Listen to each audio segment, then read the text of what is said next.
Hi, everybody. I hope you all are doing well. I am here to talk to you guys just a little bit about the extra credit you can do for finding a current event article that relates to one of the principles of the Constitution that we've been discussing. You all do have access, I believe, to this PowerPoint that goes through and discusses the different principles of the Constitution, and then I believe in your text and some of the recordings that Mr. Joseph has posted for you guys, you'll be able to figure all this out. So you're basically just going to find an article of a current event and find out how it showcases one of the principles of the Constitution that we've talked about: federalism, separation of powers, checks and balances, limited government, whatever it may be. And then you're going to just explain how it showcases that specific principle. So that's the worksheet for you. And then I have a couple different examples that I'm going to show to you and just show you how loosely you can relate things to one of the principles of the Constitution. It doesn't have to be like the article is specifically describing, oh, it's a limited government. This is an example of separation of powers. It's pretty simple. Okay, so the first example that I have for you is talking about different restaurants in New York City and New Jersey, and sort of just their struggles as they, reopen and have limited capacity and everything after the pandemic.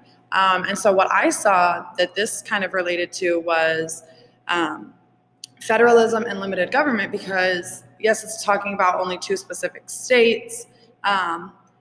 And it's sort of talking about just what they're going through in terms of like economic struggles after the pandemic. But it deals with the limited government and federalism because throughout this whole pandemic, different states were closing at different times. They were closing down certain things, like certain services were deemed essential in different states, whereas in other states they were not. And so this sort of just it highlights the idea of federalism and a limited government, because the states do have certain powers that are reserved for local and state governments, whereas there was never a federal, mandate closing down every single state, after 8 p.m. and stuff like that. So it really does just kind of highlight the principles of federalism, because we are giving the states powers to govern themselves. And then, we're limiting the powers of the states, but we're at the same time also limiting the power of the federal government, which I think is interesting, especially just seeing how how that all played out during the pandemic. A lot of certain states were receiving criticism, the governors had a lot to deal with. And so that is just highlighting how there's certain roles for state governments and certain roles for the federal government. And this pandemic kind of showed a clear divide in those roles. And then the next one I found, it has to do with Judge Amy Coney Barrett's Supreme Court nomination and how she's, going up to the Senate to kind of talk to them, and we have to wait for the Senate to approve her nomination in order for her to actually be appointed to the federal Supreme Court.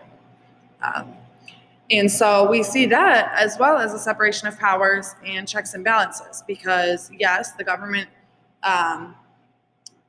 says that the president has the power to appoint this person, but then they're going to kind of take a step back and let the Senate see if this is really a smart idea, a good appointment, if this is going to work for the U.S. So they are dealing with that, and I think that highlights the checks and balances and separation of powers pretty well. So the next example that I have for you all is about Trump voter. It's an article about Trump voters and how they feel about him refusing to commit to transferring power. So this has to do with a statement that was made by the current president about how we will have to see if he's going to, continue the tradition of a peaceful transfer of power if he does get elected out in November. He did say that he wouldn't, or that he would have to see. And I think that this situation deals with popular sovereignty and federalism, because the popular sovereignty, that's basically saying that the power is held by the people. And so for the people to, vote in a new official, there's a new elected official to be president, that is the power of the people to be able to say that they want change like that.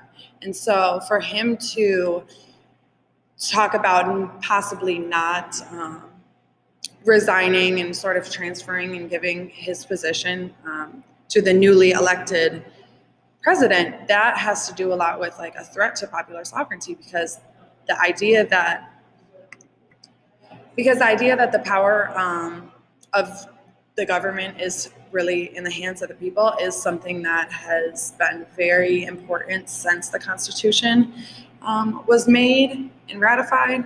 And so I think that it's a pretty big deal, that he's kind of threatening to go against the people's decision. And who knows, whoever's going to win. But that does have to do with popular sovereignty and federalism, as it's, kind of put in the Constitution. And then the last one I have is a little bit more local. It has to do with different peaceful protests and kind of rallies that are going to be going on in and around the Cincinnati area, following the Breonna Taylor announcement. And so it just demonstrates the principles of popular sovereignty, and then it also has to do with the idea of like the speech, petition, and assembly, because these people who are involved in all of these rallies, protests, they are coming together and they are saying, the people, we have the power to petition, to peacefully protest, and to speak our minds about what we think is going on. And then this is how people are using their voice, and this is how they are using that principle as the Constitution, that of popular sovereignty. They're saying we have a right to do this, and we have a voice. And I think it's a really wonderful way, to take advantage of that principle.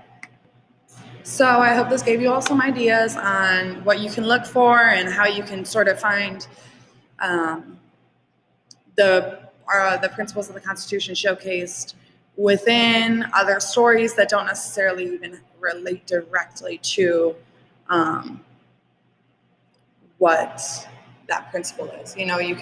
You can look for it in the details and in kind of also the bigger picture, like what is this about? What is this relating to?